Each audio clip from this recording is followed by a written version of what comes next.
intro music, blah, blah, blah, then I'm lead gobshite on this one.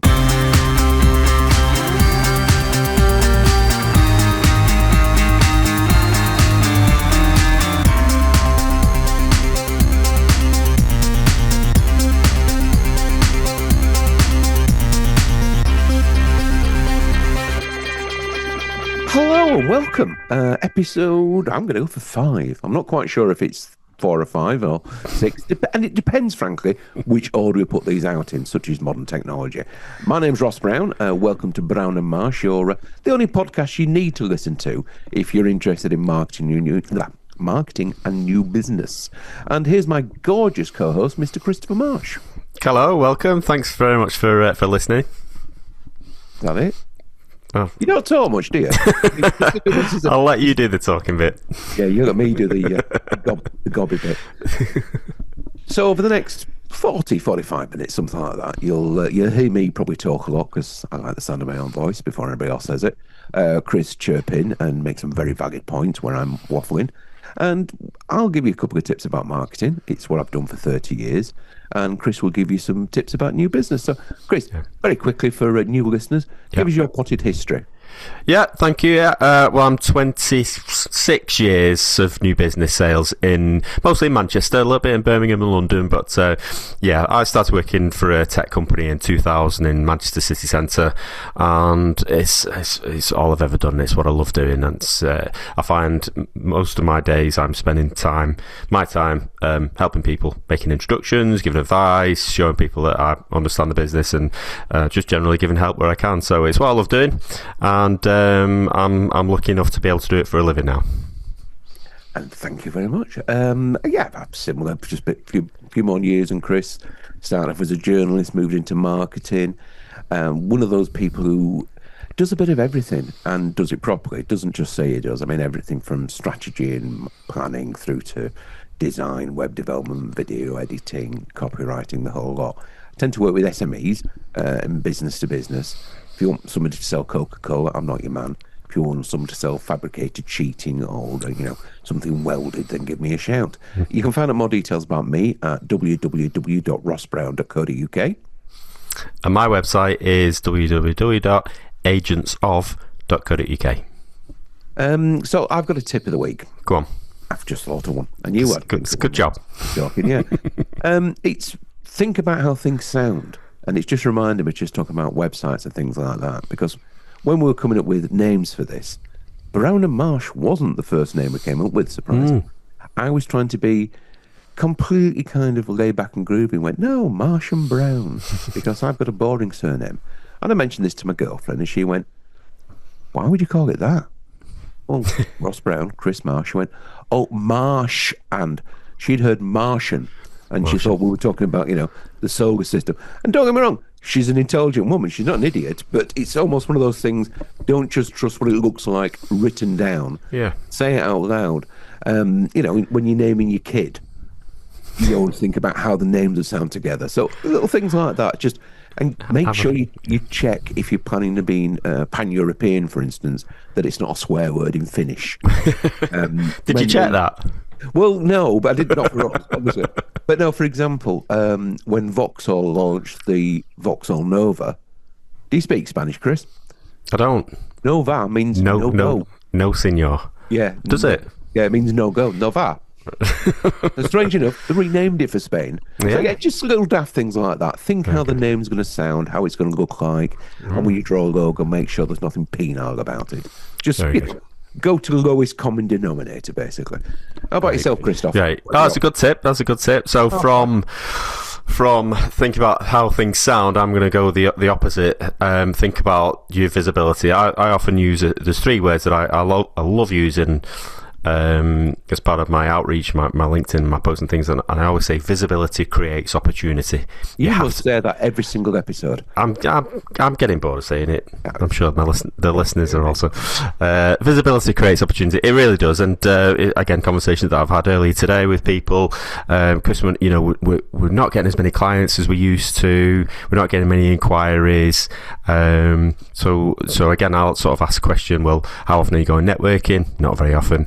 how many times are you posting on social media? Well, not that many. We should be doing more, right? It's things like that that they're easy to do. Yes, it does you take a little bit of your time, relatively inexpensive in terms of cost, but I keep coming back to it. Make yourself visible.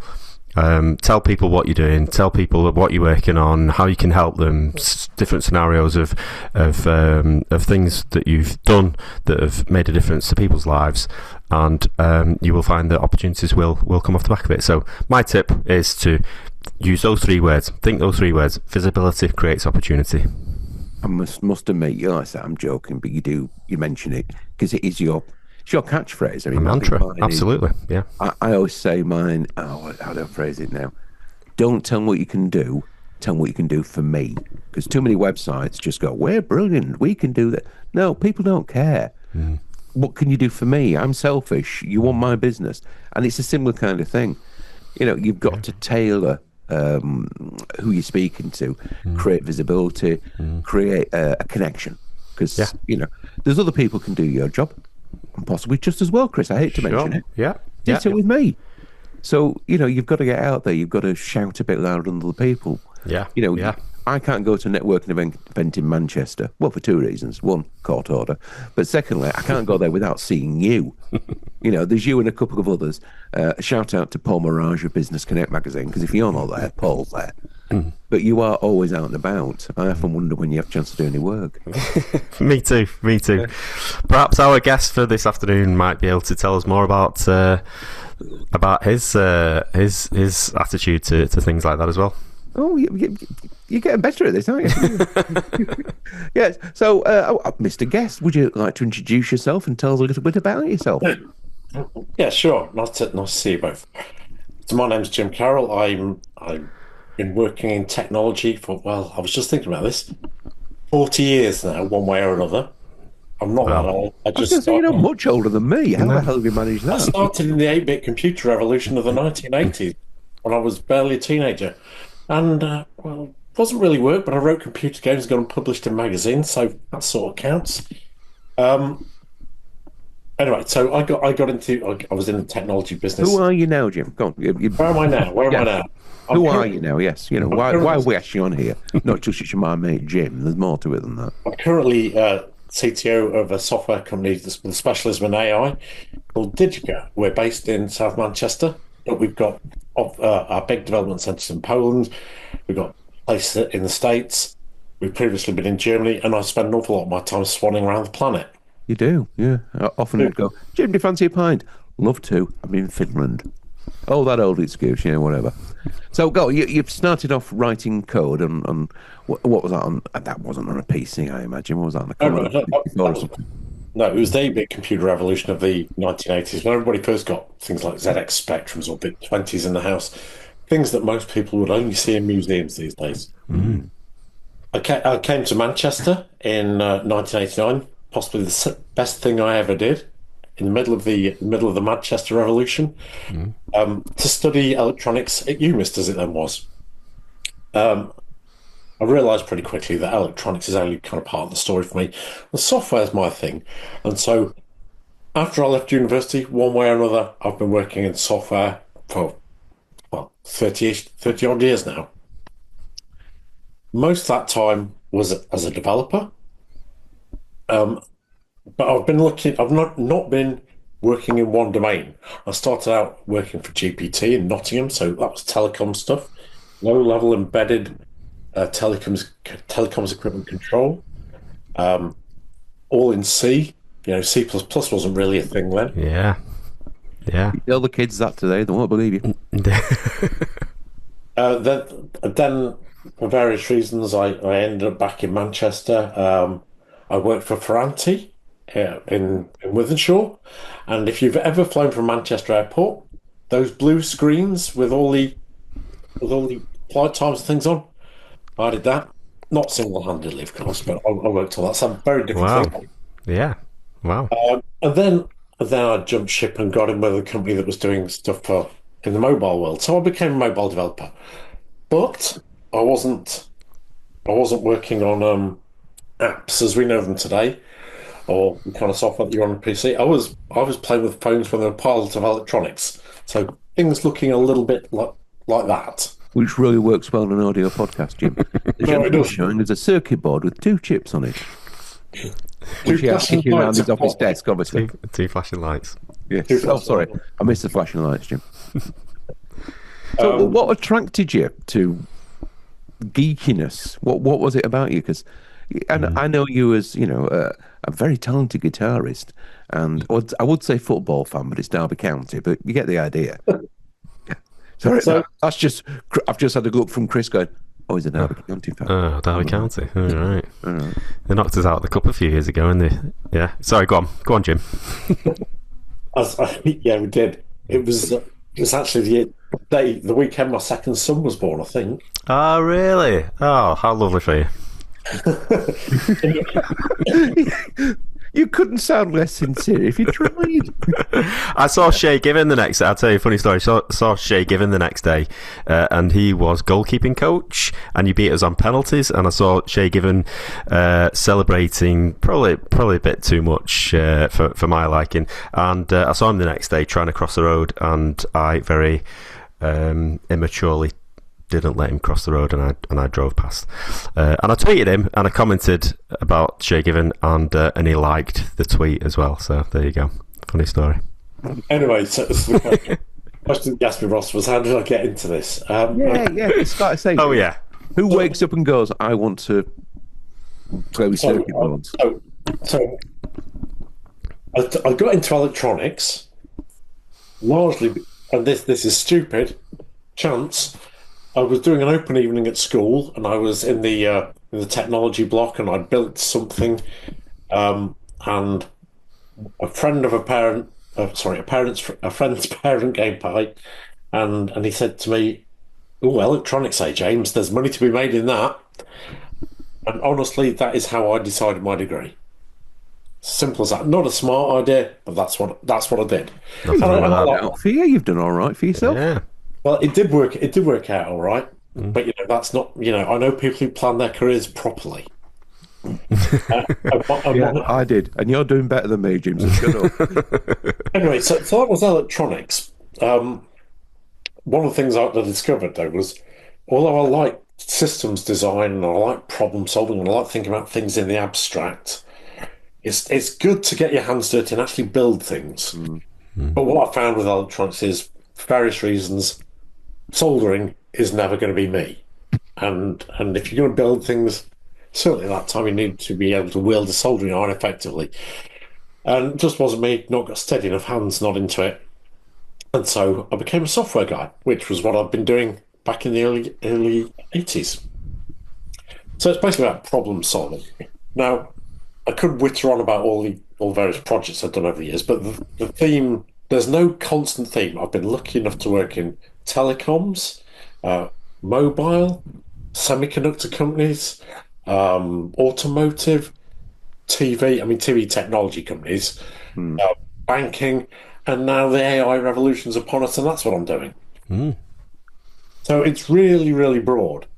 And the reason really is, it's about my character. It's kind of what you guys are into, because what I spend most of my time doing is, I'm not really a day-to-day techie anymore. There are much better people in the company for doing that. I'm not a sales guy either, but I do a lot of work with sales guys. The talent, the thing I do is, some people call solutions, some people call it pre-sales. I work with the sales guys. They've done the hard work of finding somebody who's interested in what we've got. Now I've got to work out how we're going to solve their problem from a technical angle. But then once we've got a customer signed on the dotted line, that goes to somebody else to build. Now the technical team do ultimately report to me, but the point is that I'm usually the first technical person that our customers will engage with. Would you say you're almost the real world technical person? Because most technical people are very focused, almost autistic like in that. I've got to do A to B, I will do literally A to B, whereas you're better at seeing the big picture and go, wow, we could go A to B. It'd be more interesting. We went by W though, and this is why. Well, so one of our senior guys, one of our execs that I've known for many years. A long time ago, I was at a sales meeting with him in Portland, uh, Oregon. Oregon, indeed. And we just had this meeting, and I was doing my thing. You know, they talked about their problem, and I'd got up and waved my hands around and drawn on the whiteboard. And as we walked out, Raphael said to me, he said, "You know what your skill is, Jim? It's making complicated things easy for anybody to understand." Yeah. It's a skill. It's a skill. Yeah. And that's, you know, it's nothing to do with technology, is it? And if I was at my desk in my office today, what you guys, obviously not the audience, would see behind me is a whiteboard with boxes drawn all over it, because that's the level I'm working at. And so, because I've worked across a whole load of technologies, I am a specialist in some things that are obsolete. Aren't we all? But what I really do is I look at it's about systems. Um, and you know, I'm thinking about what kind of functional components do we need in this to make it work? Do we need a database? What's our user interface going to be? What middleware? What we're going to host in the cloud? What we're going to host on an embedded device in the user's hands? All these kind of things. So I'm thinking in abstract terms like that. Which isn't for a techie, because techies tend to be very literal. So to actually thinking it in the sort of almost creative field, because you know, being abstract is creativity rather than technology, I suppose per se. Does that make you unusual then in as a techie? Yeah. So in our company, the kind of work I do. So over the course of the year, because I have to measure these things, it would probably be about 1.5 to 2 FTE people doing this, and most of that is Full-time equivalent. full-time equivalent. Sorry, Ross. Yeah, most of that is me.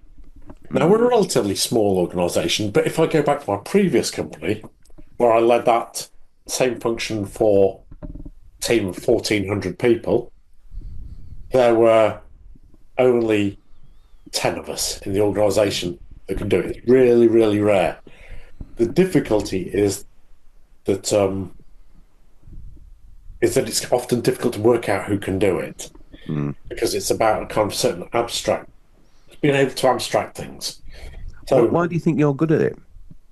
What's made you different? seeing lots of things, talking to lots of people, it's about the way I think. I mean, if you look at the bookshelf here, of course, there's lots of books with interesting titles like JavaScript, C++, Linux When you device. say interesting titles, But there's also things like UML there, which is about I mean, it's 2.0, so it's very old. But it's about drawing boxes on paper to represent how things are going to work rather than real implementations. oh yeah, when you see jagged lines coming out and circle being But yeah, or gate, that kind of exactly things like that. The what You can get down to the detail and worry about whether it's going to be a Linux kernel driver or whether it's going to be implemented C++ or Java. But then you're getting caught up in things that, to most people, as you say, Ross, don't matter. Don't matter. When I think about programming languages, should it be, do I know how to write code in C sharp? Not really, but I could give it a jolly good crack, because most programming languages, well, all programming languages practically, have got similar constructs in for doing similar things. It's just the context you put them in is different.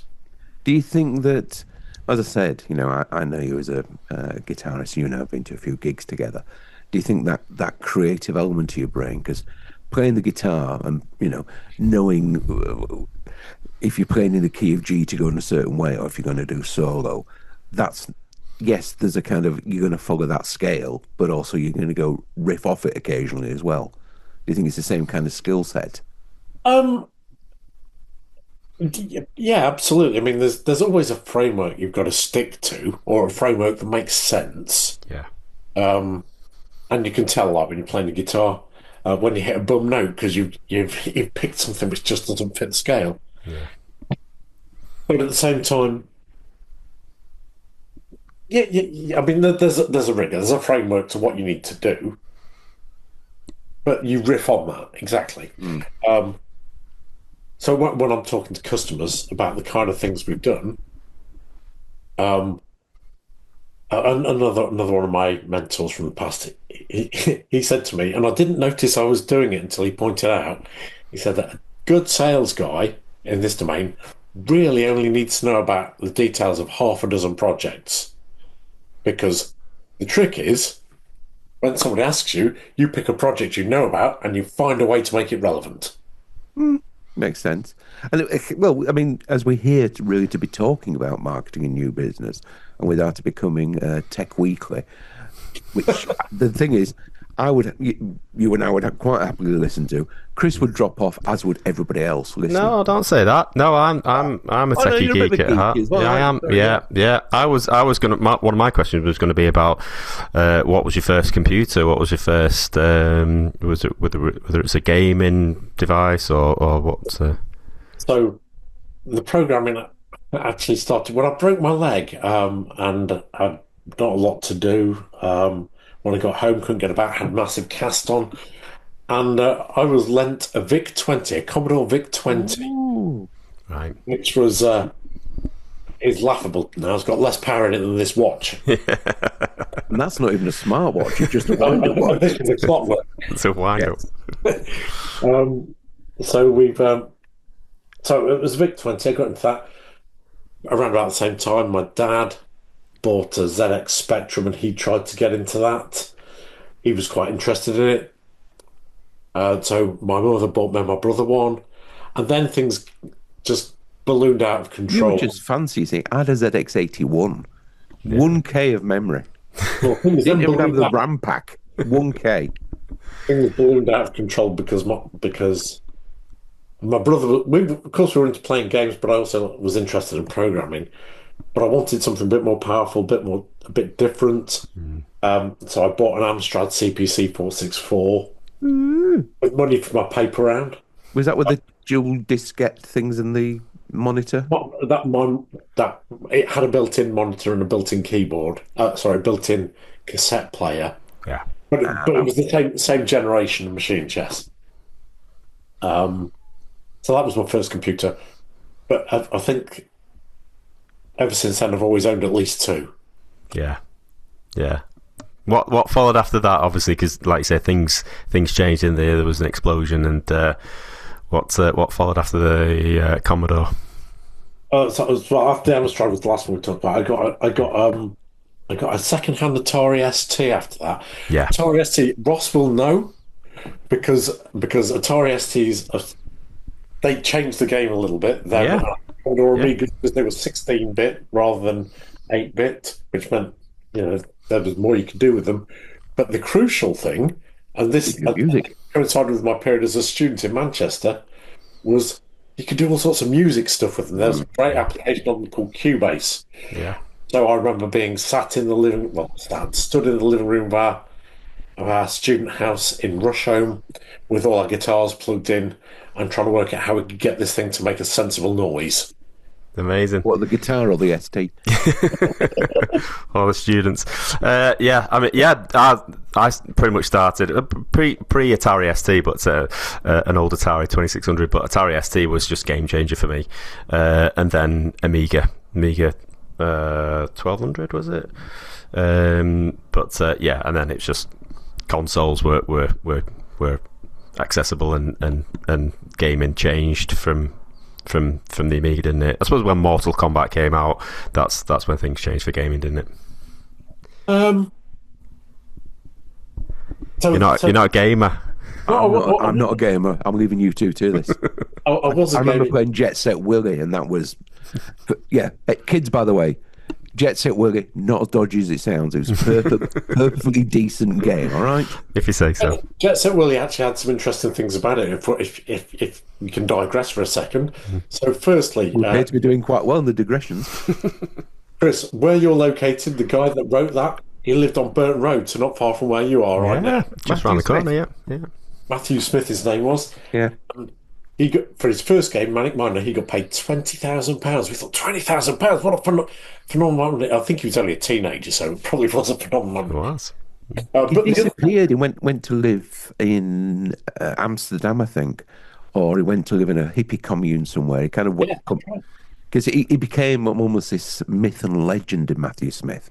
He Well, still is. if you Google where is Matthew Smith, there's websites all over the place because No he wrote way. the two biggest games of like the early '80s, Manic Miner and Jet Set Willie.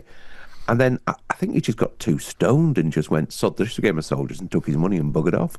But the other interesting thing about Jet Set Willy, not other interesting thing. Another thing about Jet Set Willy is that it introduced the concept of security into Oh, yes. computers. Um, though it came in the cassette inlay with a big coloured printout, and it would ask you to input the right colour sequence at a certain time to get into it, because that was when computer game piracy really started. Well, And it was those just on days, cassettes. It wasn't difficult, cassette to Yeah. cassette. Yeah. Yeah. absolutely. In fact, myself and a couple of friends were the guys that people came to at school to get copies of games. Hey, mate, have you got me a copy of Chucky Egg? Yeah, yeah. I can still remember the Infinite Lives poke for Jet Set Willy, actually.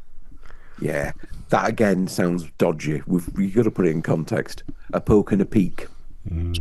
So on a ZX Spectrum poke is the way that you write a particular value to a certain memory location, and by putting the right number into the right location, you can fool the game into thinking that you have infinite lives.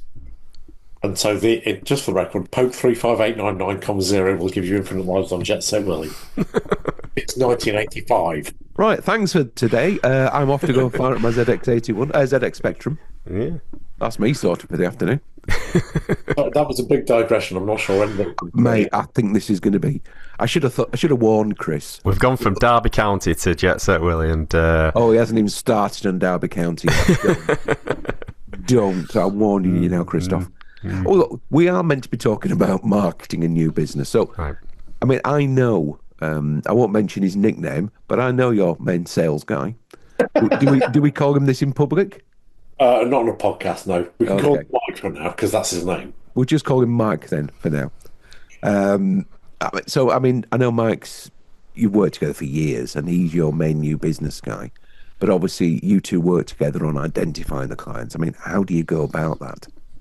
So, in our case, it's what we're looking for is we're looking for customers who can, well, people who want technology solutions, but really what we're looking for is people who are looking for long-term things. Building a piece of software, whatever it is, for here and now is fine, but once you've done it, what next? So what you're looking for is something long-term. And there's only certain types of customers buy that. Those are generally technology companies, which can be obvious people, say Intel, Google, Meta. It can be people like that. But there are plenty of other companies that are building technology which you don't think of. So let's say, for example, automotive companies. They're building technology which will then need to go, you don't just build one part of their car system. They do it, they will use it again and again in generations of cars, so it will need updating or new features adding. If you go back one stage to the tier one suppliers to the car manufacturers, they're going to build something, want to sell it to loads of car companies. So technology companies is a bit broader than just what you really think of. So we look for them and we deliberately target. We have a notional list of a few hundred companies we care about that we really Wish list. A wish list. That's it, Ross. Yeah. Now Mike and his team reach out to those guys through a number of mechanisms. Mike's still a big believer in the phone, picking up the phone and talking to people. Good. It's a hard slog, but it's still it's not dead as a method yet. What's your lead time, would you say? From first contact to signing on the dotted line? It I don't varies. imagine it's weeks. I imagine it's months, if not a year or two. The quickest it's been has been 6 hours. I might show off. 6 hours. That's Brilliant. only happened once. The typical. So let's skip forward it. So Mike and his team have done all the kind of outreach to people and got How have they done the outreach? Is it not just phone calls? I assume Well, attending events, lots networking. of emails and stuff like that. But our marketing function, in the sense that you would understand, lots of, as Chris was saying, lots of social media posts. Not something done a lot of, but there's a lot of going to networking events, that kind of thing. Sooner or later, that results in a number of people who have expressed some kind of interest, and so we'll get them on a call, maybe with someone like me, to work out what it is they want, and to try and narrow it down into something we can deliver, and for a commercial arrangement that's going to make sense to everybody. Yeah. I mean, there's no point me going away and doing a detailed proposal for somebody that's going to cost them £500,000 if they've only got £5,000. So there's a lot of qualifying goes on, but once we've gotten into that position and we've decided it's what we call a lead, and this is kind of Mike's terminology, you guys might use something different, but basically we've decided it's worth us putting the effort in to win this now, to write a proposal. It works in both ways. You're the company for them, but also they're the customer for you. Yeah, you absolutely. Deliver what they want. Absolutely. So just this week, I've spoke to a customer, and they had some very big ambitions, and I went away and worked out on the back of an envelope how much it was going to cost, and it. So it wasn't a detailed estimate. It took me 5 minutes just from my experience of what is this like, and we qualified them out, and it's hard to do that sometimes. But it's not. You learn that. You know what? Knowing when to say no is as important as knowing when to say yes. Absolutely, but qualifying leads out is as important as qualifying in, maybe more so. So you don't end up chasing your tail too much. Yeah, we've all been guilty of doing that. I'm sure a lot of my clients do the same, and companies that I've worked with in the past. So it's making sure that they're qualified in an appropriate way. That you, like you say, make that decision to proceed with arranging meetings with them and writing a proposal and spending money if money needs to be spent on it. Well, once we've got to that, yeah, absolutely, Chris. Once we get to that point, we have, what do we say? I wouldn't say that's where I take over, but that's where the lion's share of my work comes in, because I'm taking it from, these guys want something, and they'll have shared with us some kind of information about what they want to do. We'll have ascertained what their timescales are, what technology constraints are. Are they coming to you with a problem? We need to solve this, or do they kind of know what they want? It can be both, and it depends very much on the type of customer. Generally, they know they want something, but they may not know how to do it, or have the manpower to do it, or the right skills. But then I think about it and make a solution. Me and the couple of guys I work with on a regular basis will think about the kind of technical solution we want to put in there. If it's appropriate, we'll pull together a really quick demo. And what I say by that is, I don't mean that we're going to invest loads of time. I'll just look at something and go, hang on, I know how to demo that with off-the-shelf stuff or open source stuff. And we'll put it into a framework that makes it look like a Digica piece of software. But in actual fact, it will only have taken a day or so to put together. And that's a day or so before AI was doing all the coding. So I'm looking for opportunities to make demos like that. There's nothing like a bit of show and tell. Customers love it. And then that generally happens over the course of 2 weeks. Generally, bigger deals might take a month or something like that, and that's really active. And then we kind of, at the end of that period, we'll be shortlisted or we'll be chosen, and then I'm kind of less involved because it's down to commercials usually. Then I will be still part of that bid team, if you like, but I won't necessarily be. I won't be as active. I won't be on every call. And then when we get to yes, as they say, well, it's my job to work with the delivery people to assemble a team with the right skills, hand over all that analysis that I've already done to help them be successful. You're very hands-on. Very hands-on.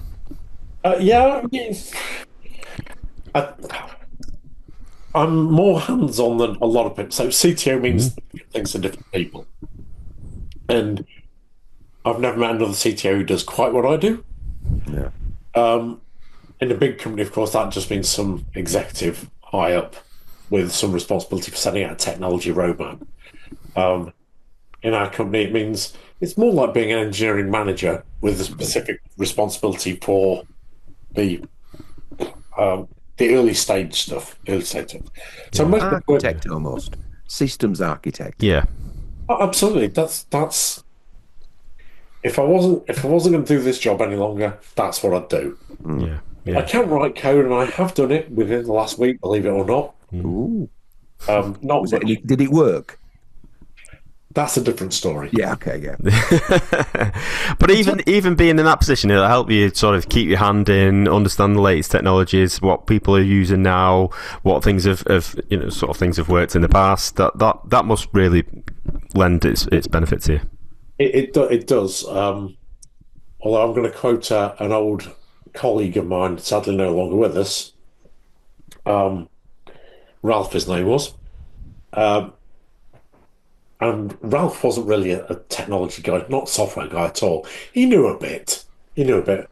His background was chemical engineering. But he was, what, 15 years older than me, so he'd been around the block a few more times. And we were forever having problems with individuals who wanted to become an Android expert or an iOS expert or an expert in whatever the latest, greatest thing was. And what Ralph used to say was, don't become an expert in technology because it's tomorrow's chip paper. Become an expert in software engineering. That's not going to go out of fashion. And that plays out today because what these AI tools are doing is they're creating code. That's fine. That's good. It's not always right, not always great, but that's what they're doing. Software engineering is still happening somewhere else. Somebody's got to decide what the approach is, where we're going to deploy it. Think of it this way: you're building a house, okay? Software engineering is programming is bricklaying. Okay, so we can automate bricklaying, and there are bricklaying machines, in fact. But somebody has got to decide. We want some houses in the first place. We want them to look broadly like this on this kind of estate in this kind of location. And these are the constraints because this is what the underlying ground's like. So you need your architects. When it's done, nobody's going to move into that until the council have been around and said it's safe. Right. Yeah. And so that's exactly the same as software engineering. Nobody's, somebody can write the code, but right now humans still need to do those other bits. Yeah. It's your creativity, it's what I said earlier.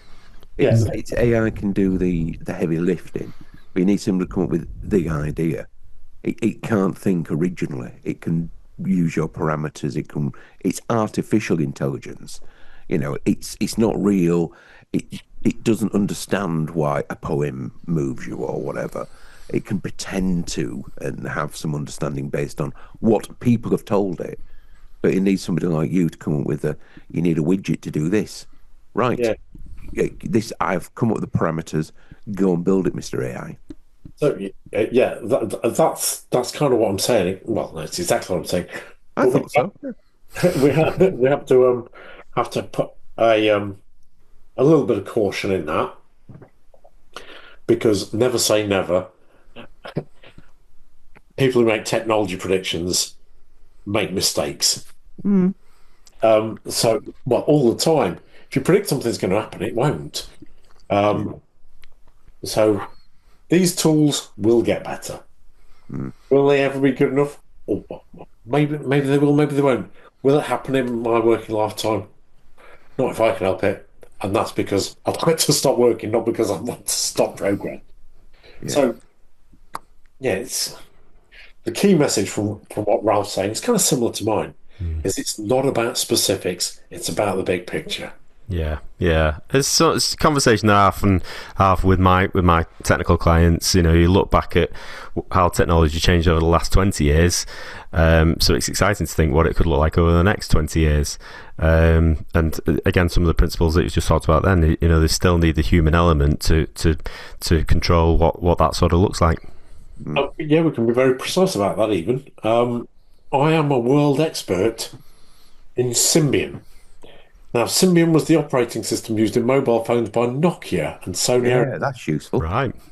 I'm a world expert. When I say world expert, the kind of things I do, there's probably a couple of hundred people on the planet to do it. Yeah. Not it's all. But you're right, Ross. What use is that today? Not much. Was it? What was it written? Was it Java? If you really want to get boring, it was Briefly, Jim. Briefly. Their marketing spiel said it was C++ from the ground up, which isn't quite true, but it's sort of true. Right. The application framework was C++ as well, but you could run J2ME applications on it. Okay, we'll stop there before everybody falls asleep, me and Chris included. So one of the things we do like to ask people, and as a learning experience, is what's the biggest mistake you've made on your career trajectory? Technology never goes wrong, does it? So it can't be anything to do with technology. So you don't need to name names, but you know what's a. I think I wish I'd not done that. Oh, I'm glad I did that because I've learned from it. Was it this podcast? Wow. Of course, Was it becoming friends with Ross? Yes. every project I've done over the years, you learn something new on, and some of them blow up spectacularly in your face. And it's not the blowing up that's the problem; it's how you deal with that. Because everybody makes mistakes. It's about knowing. It's about knowing when to say stop. This patient is dead, and what do we do about it? It's really, really easy to keep plugging away to solve a technical problem or a broader project problem because patterns repeat themselves again and again. Knowing when is the time to stop. I mean, it's really, with this board on my desk, I could spend all afternoon trying to debug why is that USB port not feeding through to the Docker container. You know, we don't need to get into that. And I could spend all day doing it and then find out there's another problem and just keep going down a rabbit hole. When actually, why not just stop mucking around with a Mac and start using a Windows PC, which I know will work? That's the right answer, isn't it? No. It is for us. Using Windows is never an answer, James. No, but you know that. But I know it works on that kind of environment. It's knowing when to stop and find something else. It's knowing when to find something else, when to stop and do something else. So what you're saying is you're not going to tell us your biggest mistake. You're just going to talk in very general terms and make it sound like very thoughtful. What is my biggest? I've made so many of them. I mean, they're all learning opportunities, aren't they? Of course they are. I like the way you've answered that. It's not, you know, it's you don't lose. You learn. Yeah, you know, we'd all probably say that, wouldn't we? It's like you said earlier when we were talking about music, about making playing a bum note. What makes it a bum note is the note you play next. Right. Because you can get away with playing, you know, a sharp note if the one afterwards actually makes sense with it. It almost takes into a new context. Yeah, that's philosophical. Yeah. When you said about things blowing up, that sort of prompted me to think one of my biggest mistakes in tech was presuming that any sort of motherboard and any graphics card and any fan would all be compatible and work together, and I literally saw flames in my bedroom and thought, oh my god, I'm going to burn the house down. So it was only through speaking to other techies in the office that he said, oh no, that motherboard's not going to work with that driver. You know, so yeah. Okay, that's a good example. It's blown up. What do we do next? Because you've still got a problem to solve. You've got to do some work on a range like that. Well, of course, the immediate thing is put the fire out. Or Yes, step one. Literally. Yes. but the next problem, but the real problem is, I've got to get this work done. How am I going to do that? That's the real thing. Um, and it's too easy to spend time. Well, I mean, you could put the fire out, take the graphics card out, and think, all right, well, if I just replace that component there, and you'll be in a rabbit hole before you know it. I mean, I know I've got ADHD, a touch of it, if not the full blown, the whole lot. But I can get hyper focus on things. So in the situation you're talking about, I sometimes have to pull myself out of it and go, right, I could spend the next 6 weeks working out how to solve this, or I can take a step back and go, is there another way? And I think that's a skill, being able to know when to stop, pull yourself away and go, actually, I can think around this problem, which isn't maybe the way I wanted to do it, but no one's going to know. It does exactly what I need to do. And yes, it might be technically cheating, but it works. And there's another variant of that solution, Ross. Am I allowed to swear? Fuck yes. Okay, so it's Explicit tag going on this podcast as well. it's what I call the fuck it, that'll do point. Understanding when you've got to that. Yeah. Like, because it's very easy to gold plate a solution, to carry on polishing and polishing and polishing, particularly if a client's pushing you, which they may not be contractual. You may not be contractually obliged to do it, but you might just do it because you're a nice guy or because You're professional. You want to do the job properly. But even so, it's possible. The job is done properly when you've got to a point that basically does what it's supposed to do. Yeah, and knowing to identify that, and I'm not saying never go the extra mile. You should always go the extra mile to excel in your delivery. But there's a difference between going the extra mile to do a great job for that client so they come back, and letting them take the piss. And that's a hard thing to judge. And well, it only comes to people whose hair is going grey, really, I think. That's all three of us. Even I do have some, and it's going grey. Jim's not grey, is he? Oh, it is good hair. Yeah, he uses Grecian 2000. I don't. I need to have a haircut, actually. Yeah. Sod off, Jim. Yeah, you two coming on here with your hair. Friends, apparently. That will make sense. Yeah, perfect sense. I mean, do you have anything else you'd like to ask the nice man, Christopher? I'm sure there's a million questions. I mean, I was going to just briefly maybe ask some questions around the sort of marketing side of the business about Digica, what that sort of looks like. You've got a very fancy website. But what does that sort of look like for you? Do you how heavily do you rely on the marketing side? So I'm going to answer that question by not answering it directly. Politicians answer. Have you thought of a future in politics? I mean, I'd recommend Gorton and Denton, but that's sorted now. Yeah. My kids are very happy about that. Yeah, man. Green Party. Yeah. Anyhow. So, what does our marketing look like? And I would say it's fairly immature, ad hoc, and that belittles the people who are doing it. But it's not well developed, and it's not a well developed function. We're fairly new to it. I would say we're not terribly good at it. We're learning. I don't want to belittle the guys. You've got to start somewhere. But the reason we're in that situation is because our sales operation is amazing. Yeah. I mean, I've met Mike. Mike doesn't need marketing to deliver him leads. Yeah, okay. I mean, Mike and his team, they set out their target list. They find the people. They talk to them, and so I'm not sure what industry metrics are. But by the time a deal comes to me, so there's something we think we can win, something winnable and suitable for us. So the funnel's narrowing by that point. Though, a number of those that turn into actual contracts It's about 40%. That's a good hit rate. I mean, the argument I'd make, obviously, as a marketing guy, is it would make Mike's job easier when he goes door Well, knocking or cold calling. People go, "Oh yeah, I saw something about you in magazine, or I read about this."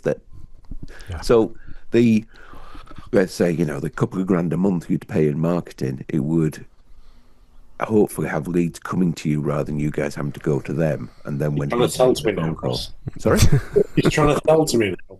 No, not at all. No. I won't say, Jim, if you want to talk, But at the same time, whether it's me or somebody else, I think the argument would be for every pound you spend on somebody doing marketing, it might save £1.50 in Mike's time or the rest of the sales team. Yeah, it does lend itself from a business development perspective. Just thinking about how you differentiate from your competitors, what is that messaging, who you're working with, what are your case studies, things like that. So that was really where I was sort of going with the question. How do you differentiate from your competitors from a marketing perspective? How do we differentiate so myself and the other couple of techies that regularly talk to customers early stage, the way we differentiate is by getting those talking about how we're going to do things as soon as we can. In my old job particularly, less so these days because I don't swan around the planet, but my mother didn't really understand what I did for a living. I was trying to explain what it boiled down to basically was I swan around the planet. I walk into meetings, listen very carefully to what people say, and then say, no, don't do that. You want to do this. And then I'll disappear, and they're all going, we need him. Yeah.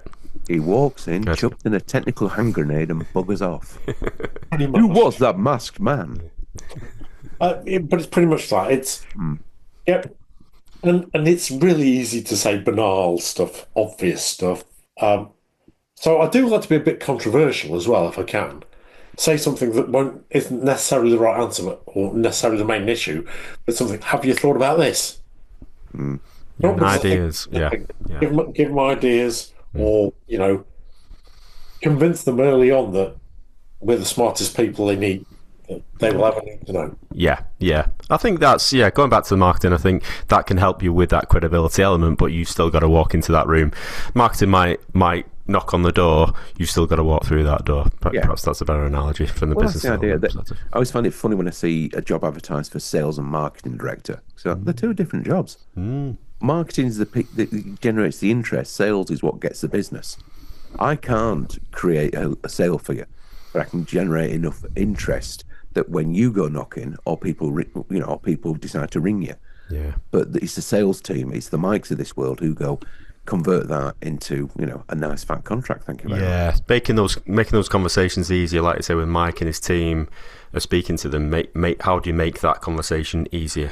Make it be perceived in the right way. Make sure that it's received in an appropriate setting, and that it's relevant to them. And I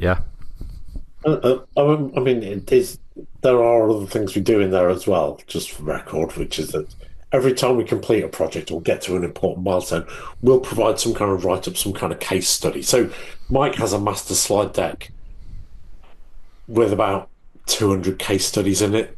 And the only reason it's got 200 in is because we've discarded 100 of them. 200 is plenty. 200 is plenty. But there's a nice big breadth of things in there, so it's easy to tailor that to the particular thing that comes. Yeah, fantastic. Yeah, very good. No, I've really enjoyed listening to you, Jim. I think it's the business sounds really interesting and fascinating, and it's been really interesting hearing how you've got to where you are today and your background. So wish you all the best, and on behalf of Ross and I, would both like to thank you for joining us on the Brown and Marsh podcast today. Thank you very much, Jim. I'll just do the tail end bumper adverts. If you like what you hear, brownandmarsh.co.uk. You can find links to Apple Podcasts Amazon, Spotify, etc. If you want to ask us questions, or if you would like to recommend a guest, somebody we should speak to, hello@brownandmarsh.co.uk. If you're Colin from Spotify, who says we're really, really boring, fuck you, Colin. Don't be made to listen to us. And Jim, thank you very much for your time. Chris, any final words, final thoughts? No, just to reiterate your comments towards Colin, but no, I think that's the whole point of doing this is to understand different people from different walks of life and different industries and how they use marketing and business development as part of their daily lives and how it's impacted them past, present, future. And also to bore Colin, obviously. Sure. Yeah. Anyway, until next time, thank you very much, everybody, for listening. It's goodbye from me. And it's goodbye from him. Thanks a lot. Bye-bye. Cheers.